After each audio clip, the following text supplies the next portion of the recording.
El día de hoy, mi compañera Angie Macaña y mi persona Miguel Mazón les daremos a conocer un poco sobre Max Weber en la administración y su modelo burocrático. Esperamos poder aportar a que ustedes conozcan un poco más sobre Max Weber y a que entiendan cómo funciona su modelo burocrático. Max Weber nació en Prusia el 21 de abril de 1864 y estudió en la Universidad de Heidelberg.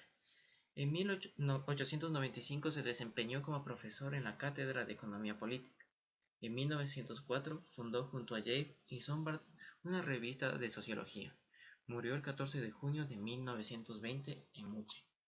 Entre sus obras destacadas tenemos Historia de la Economía General, El político y el científico, La ética protestante, El espíritu del capitalismo, La objetividad del conocimiento en la ciencia social y en la política social.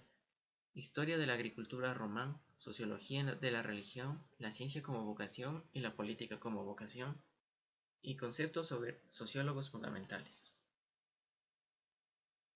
Esto se dio en el contexto histórico del siglo XIX.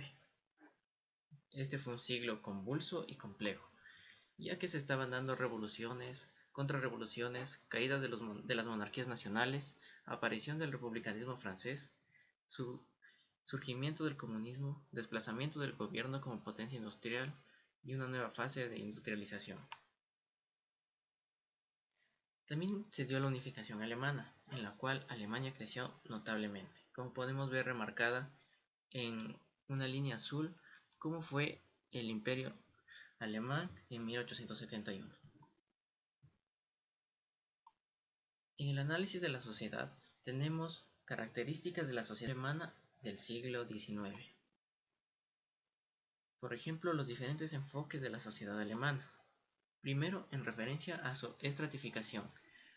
Las clases sociales donde cada una de ellas responde a una situación diferente, representada exclusivamente por intereses lucrativos de posesión de bienes en las condiciones determinadas por el mercado. Existencia de un estatus como condicionante de un estilo de vida distintivo y producto de la estimación social específica, positiva o negativa. Partidos como estatus, como estructuras que luchan por el poder representado tanto a las clases como a los diferentes estatus.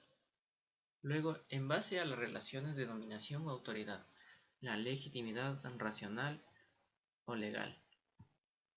Descansa en la carencia en la legalibilidad de las ordenaciones estatuidas de los derechos demandado de los llamados por estas ordenaciones a ejercer la autoridad.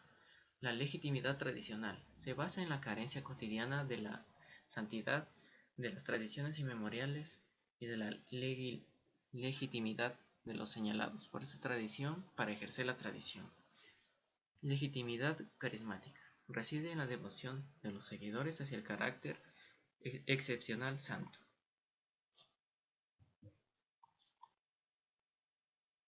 La burocracia.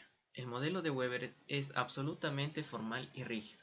La autoridad está determinada por puestos y no por las personas, y todas las relaciones se fija entre las personas son formales, olvidándose del individuo y sus comportamientos. Weber destaca en la burocracia varios rasgos o características. Por ejemplo, la máxima división del trabajo, la jerarquía de autoridad, determinación de reglas, administración imparcial, seguridad en el trabajo y clasificación técnica. Evitar la corrupción. Su meta final es alcanzar una situación de calculabilidad pura.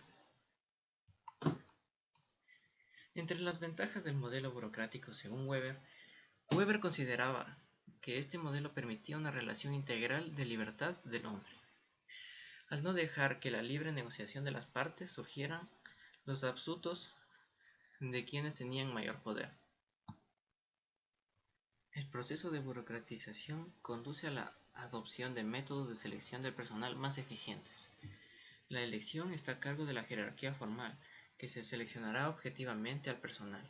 La burocratización rigurosa permitirá acelerar el ritmo de reacción de la administración frente a las situaciones dadas.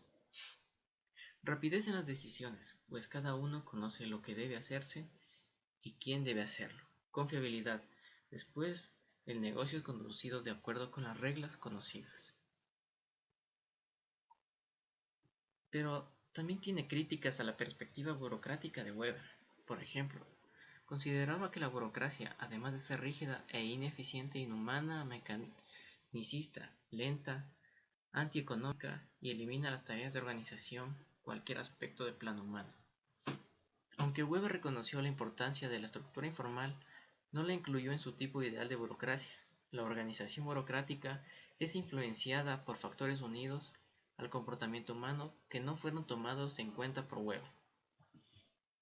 Las distinciones de Weber entre los tipos de autoridad son exageradas. En toda organización, además de relaciones formales, por la propia naturaleza social del hombre, se producen relaciones informales o espontáneas. Ambos tipos de relaciones se superponen y a veces llegan a contraponerse ocasionalmente, haciendo un caos.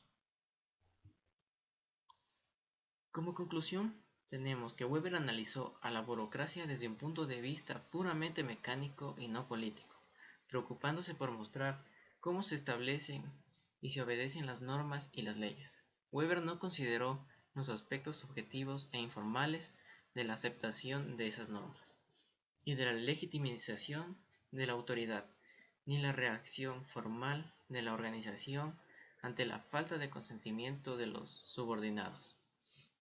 Weber se preocupaba por las características, el crecimiento y las consecuencias de la burocracia. Su mayor contribución fue considerar la organización en conjunto. El modelo burocrático fue profundamente estudiado y analizado en todas sus características, con el propósito de buscar en él inspiración para una nueva teoría administrativa. Este modelo ofrecía varias ventajas.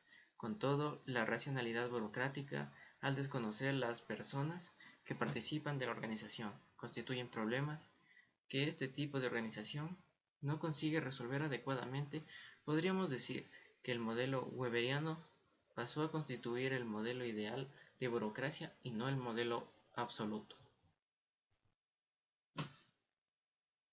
Aquí les dejo la bibliografía por si acaso quieran informarse de una manera más detallada